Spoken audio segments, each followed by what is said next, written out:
biodiversidad y conservación, una mirada remota, es básicamente para contarles a lo que yo me dedico. Yo soy bióloga de profesión, trabajo como investigadora de CONICET, soy docente de la Cátedra de Ecología de la Facultad de Ciencias Exactas y por CONICET tengo mi lugar de trabajo en el Instituto Gulich, formalmente desde el 2018, pero mi vínculo hace ya casi 20 años que estoy trabajando desde mi tesis.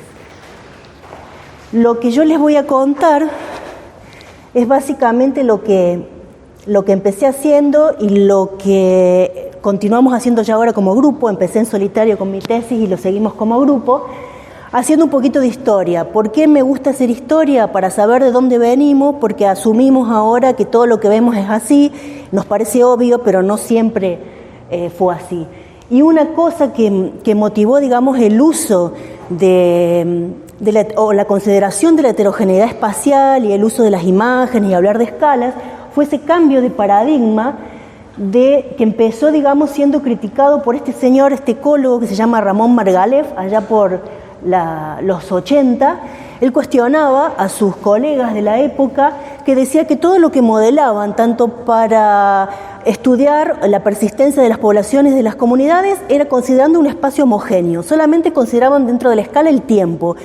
Y el espacio no es homogéneo, es heterogéneo. Entonces él cuestionaba cómo o cuál sería la validez de esos modelos si incluían la variabilidad espacial.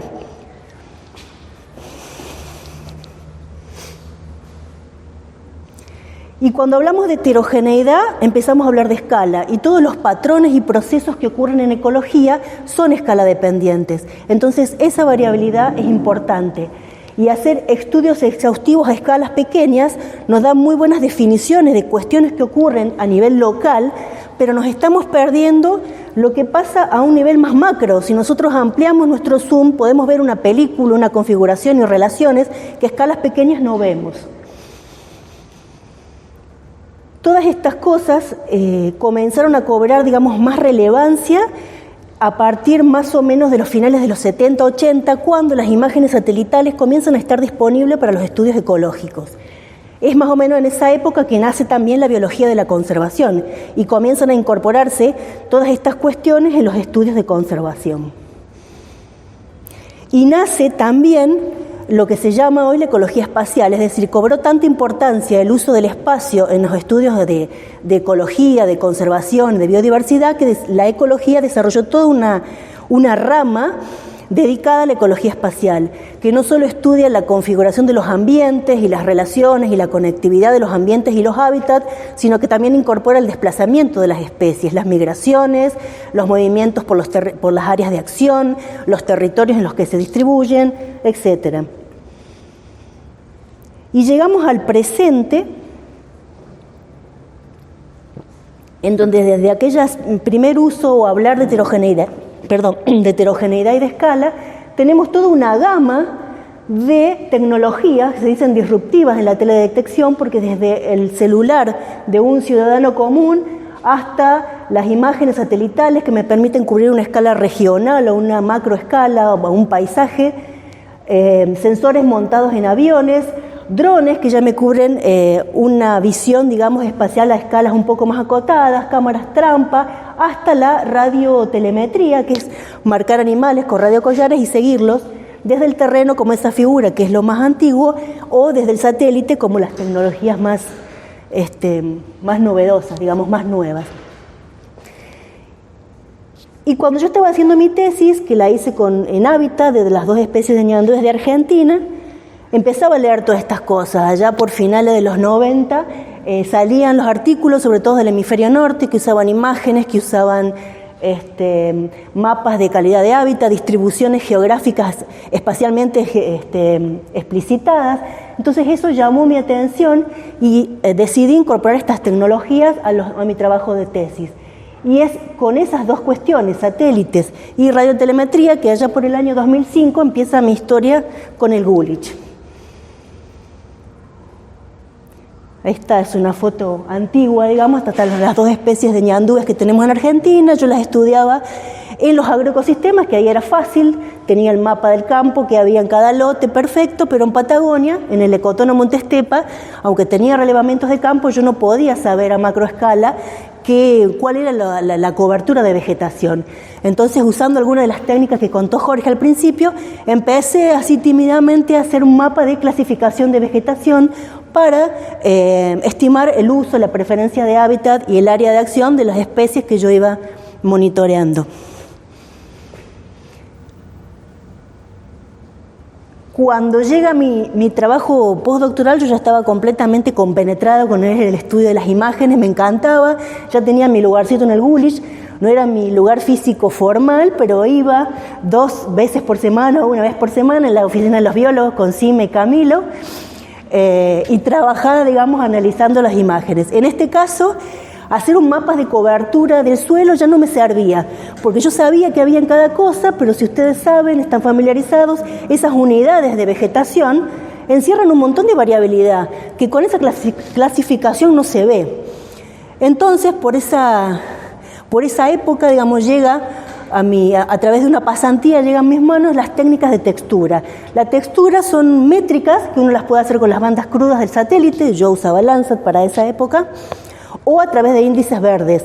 Y eso me da la variabilidad dentro de cada una de esas unidades de cobertura. Entonces yo puedo tener la variabilidad dentro de lo que podía clasificar, por ejemplo, como un pastizal, la variabilidad dentro de lo que podía clasificar en un bosque.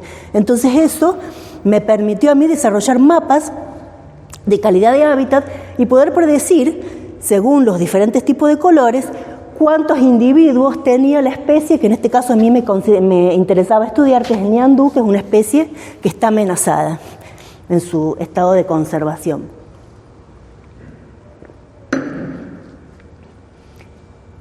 Después ya, cuando ingreso a CONICET, tengo que presentar mi plan, me seguían gustando las imágenes, me gustaban las texturas y empecé a trabajar en los bosques de tabaquillo que están acá en las Sierras Grandes de Córdoba.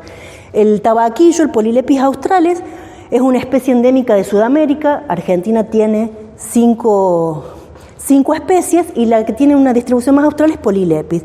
Este ecosistema es muy importante porque como es el bosque, digamos, que está en las cabeceras de las cuencas, sirve para regular los flujos de agua, para mantener el suelo, como regulador térmico también. Entonces es muy importante, a los biólogos, ecólogos nos interesa mucho, digamos, la conservación de este ecosistema y de la fauna asociada a estos ecosistemas.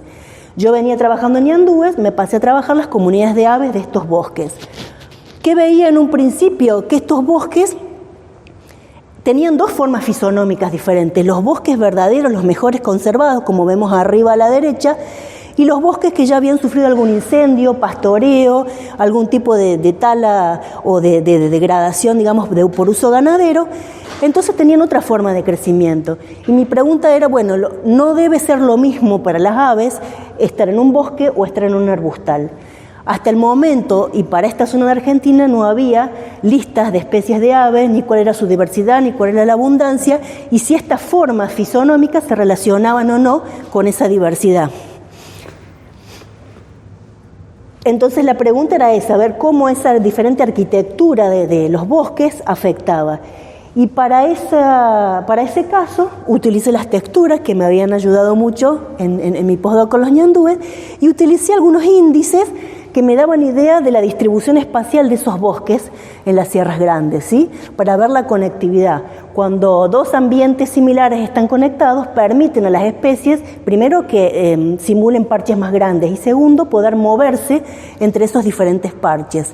Entonces, combinando texturas y combinando métricas de conectividad y configuración espacial del bosque,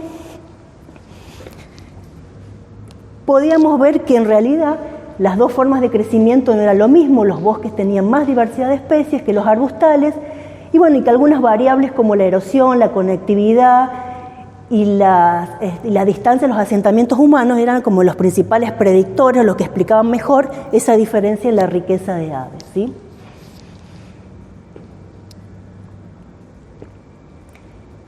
¿Por qué me interesaba a mí conocer la diversidad o por qué nos interesa a los ecólogos conocer la diversidad de especies, no solamente por una cuestión romántica o porque las especies tienen derecho propio a existir, sino que las especies tienen roles en el ecosistema, dispersan semillas, polinizan, controlan las plagas, algunos son formadores de suelo, otras especies de plantas pueden facilitar o inhibir el crecimiento de otros, y entonces así se va armando lo que llamamos la funcionalidad del ecosistema, ¿sí? Es como un yenga, si le vamos sacando piezas, si el ecosistema se degrada, después eso se cae y ese ecosistema deja de cumplir su rol y pasan las cosas que están pasando ahora. Los incendios, las inundaciones, la pérdida de suelo, problemas también con la calidad del suelo, no solamente la cantidad, etc. ¿Voy muy rápido? Pregunten cualquier cosa. Bueno, algo similar hicimos con las invasiones en las sierras chicas. Polilepis en sierras grandes es básicamente afectado por la ganadería y el fuego. En las sierras chicas el bosque serrano tiene unas cuantas amenazas, entre ellas las invasiones. Las especies exóticas invasoras son especies que no son originarias de estos ecosistemas y que disparan su crecimiento porque cumplen o pasan diferentes barreras, compiten y eliminan a las nativas. Y eso podía provocar, de hecho provoca, un cambio en la composición de las especies asociadas de fauna, en este caso particular las aves. Entonces también nos interesaba ver, con el mismo razonamiento de los polilepis, viendo, digamos, que las especies tienen un rol en el ecosistema, qué pasaba con las comunidades de aves en las sierras chicas. Bueno, básicamente como cosa anecdótica, las invasiones tienen distinto grado. Pasamos de bosques naturales o muy poco invadidos, medianamente invadidos, hasta los siempre verdales. Quien ha andado por, no sé, Río Ceballos, Alcipuede, han visto lo que es un siempreverdal bien maduro. Eso cambia totalmente el ecosistema, se pierde toda la cobertura vegetal de abajo, que es el sotobosque, se pierde hábitat para las especies y cambian las comunidades, ¿sí? Unas especies desaparecen y otras son reemplazadas y terminan predominando comunidades de aves básicamente con palomas, zorzales y 2 o 3 especies que tienen roles ecosistémicos muy restringidos. Todo esto lo podemos ver, por supuesto, siempre ayudados desde las imágenes satelitales. Los bosques de polilepis, no les mencioné antes, son bosques que crecen muy fragmentados en laderas y pendientes muy escarpadas. Entonces, los datos de campo, por ahí no es factible. Con imágenes, con sensores, con índices verdes y textura, podemos relevar, digamos, esos valores de vegetación y relacionarlos con muestreos de campo. Entonces, para esta altura, yo ya había leído bastante, me había interiorizado bastante de las amenazas que sufren los bosques, sobre todo el bosque de Córdoba, y esto dio origen, digamos, a la línea de investigación sobre la que trabajamos ahora en el Gulich con todos mis compañeros de equipo. Y básicamente la línea que estamos llevando adelante son los cambios en el uso de la tierra, uso del fuego y sus efectos en la biodiversidad de los bosques montanos del centro de Argentina. Y este trabajo que empezó, digamos, desde mi tesis, mi postdoc y mi ingreso, así como un poquito en solitario, se nutrió con la llegada de todo este grupo. Primero Juan Argañarás, que llegó para hacer su tesis de doctorado, y en ese momento el fuego era un problema en Córdoba y había revisado bibliografía, habíamos trabajado y veíamos que para Córdoba no había estudios de dinámica de fuego, hay muchos estudios hechos en plantas, cómo rebrotan en el posfuego, pero nada geográficamente referenciado que diga cuáles son las variables que producen la ignición, a dónde se quema más, qué pasa en las interfaces urbano-rural con el tema de fuego. Entonces, bueno, en eso se basó la tesis de Juan, y hoy ya tiene, digamos, como uno de los investigadores principales de la línea de fuego, en la ecología del fuego. Ese es todo el grupo Biofuego, que modestamente le llamamos Laboratorio de Biodiversidad y Ecología del Fuego del Instituto Gulich, con una serie de tesistas de doctorado que están trabajando con nosotros y divididos en bio y en fuego. Entonces le cuento. La idea básica de Biofuego, como ecólogos, si bien algunos vienen de la biología como yo, otros licenciados en ecología, otros licenciados en gestión ambiental, pero todos como ecólogos los que nos interesa es combinar datos de campo con datos espaciales, ¿sí? Validar a campo todas las cuestiones que uno pueda analizar desde la computadora, desde métricas espaciales, es muy importante.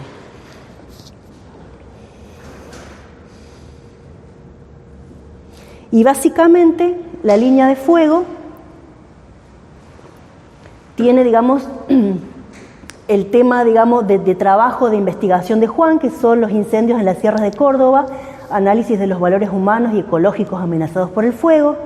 Luego está la tesis de doctorado de Cecilia Naval, donde ella caracteriza los regímenes de incendios en el Gran Chaco argentino. La provincia fitogeográfica del Chaco es una provincia muy importante aquí en Argentina y tiene problemas serios en cuanto a los fuegos. Entonces la tesis de Cecilia es evaluar un poco la dinámica de esos incendios, determinar también algunas piroregiones y hacer un modelo de autómata celular para evaluar algo de propagación del fuego. Después tenemos la tesis de Jimena Albornoz. Básicamente lo que ella va a estudiar es tratar de determinar las piroregiones de las sierras de Córdoba y su relación con el clima, la vegetación y la topografía. Las piroregiones son esas regiones que se caracterizan o que comparten ciertos regímenes particulares de fuego. Usando las métricas de intensidad, de frecuencia, de superficie de área quemada, uno puede agrupar en regiones que comparten, digamos, ciertas características y determinar cuáles son esas piroregiones.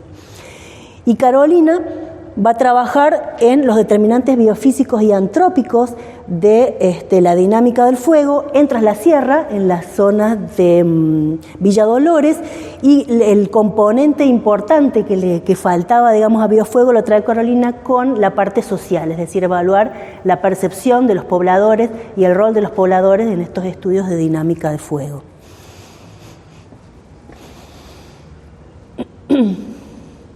Bueno, esas son las contribuciones de... Ay, no pasa. Ahí está. Un evento importante que desarrollamos junto con Mario Lanfrey en CONAE en el año 2018 fue un evento selfie que reunía a participantes de Latinoamérica interesados, vinculados de alguna manera a la temática del fuego, y traía disertantes de diferentes partes de Argentina y del mundo, por supuesto relacionados a la temática del fuego, abordando los tres ejes principales, que es no solo la investigación, sino la gestión y la percepción local de esta problemática de incendios, ¿sí? Y le llamamos la paradoja del fuego porque cada vez, digamos, hay más estudios de fuego, se invierte más dinero en fuego y sin embargo cada vez hay más incendios, más frecuentes, más severos y más dañinos, ¿sí? Por eso es la paradoja.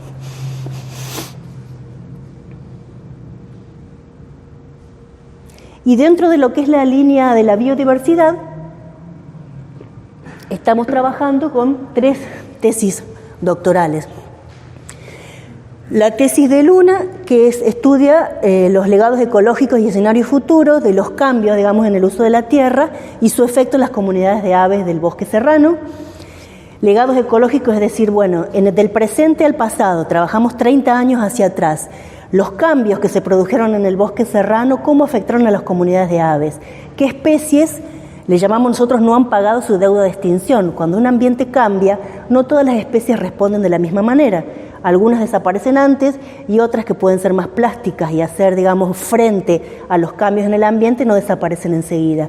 Entonces la idea de esta tesis es determinar cuáles son los umbrales de extinción de las especies, cuáles están por desaparecer, cuáles pueden crecer, digamos, en escenarios futuros, modelando escenarios, digamos, configuraciones del paisaje de acuerdo a diferentes criterios. Por ejemplo, si tuviéramos un paisaje que sigue con la misma tasa de pérdida de bosque actual, si tuviéramos un paisaje en donde todas las áreas protegidas se cuidaran realmente al 100%, ¿qué pasaría con el bosque? ¿Qué pasaría con la fauna asociada? En este caso, las aves. En la segunda tesis lo que estamos viendo es cuáles son los efectos de la pérdida y fragmentación del bosque en relación a la biodiversidad, pero ya no de animales, sino de la biodiversidad de plantas de bosque y los servicios ecosistémicos. Cada especie, yo dije que tenía un rol, esos roles cumplen servicios, los que mencioné antes, polinización, control de plaga, formación de suelos. Entonces, si perdemos especies, perdemos roles, perdemos funcionamiento del ecosistema, ¿sí? Entonces, básicamente, eso es lo que trata de abordar Julieta en esta tesis, es ver, bueno, los cambios en el uso de la tierra, cuánto bosque se perdió, en qué se transformó ese bosque, si hubo un bosque que se ganó, o sea, si creció el bosque serrano o no, y qué servicios ecosistémicos se ven afectados en todo ese proceso de transformación, desde el presente, 30 años hacia atrás, y luego proyectando a futuro estos escenarios teóricos de lo que podría pasar si se aplicaran determinadas medidas de manejo. Y finalmente, la última tesis, creo que Paula ya les habrá contado algo ayer de su trabajo, digo la última pero no menos importante, Paula hace poquito que empezó a desarrollar su tesis doctoral, es estudiar la condición funcional y estructural del bosque. Ya vimos que el bosque cambió, vemos que quedan fragmentos de ese bosque. Lo que Paula va a estudiar ahora en esta tesis es decir, bueno, lo que queda, ¿cómo está funcionando? ¿Está degradado? ¿Esa degradación es producto de la actividad antrópica sola o es producto también de cambios relacionados a cuestiones más ambientales, como el clima, por ejemplo, ¿sí? Y Paula lo va a trabajar no solamente con radares ópticos, que es lo que veníamos trabajando en todo lo que yo les conté antes, sino que empezó a incluir radar, básicamente SOCOM, para tratar de caracterizar el bosque, digamos, también desde con esa otra metodología, más 3D.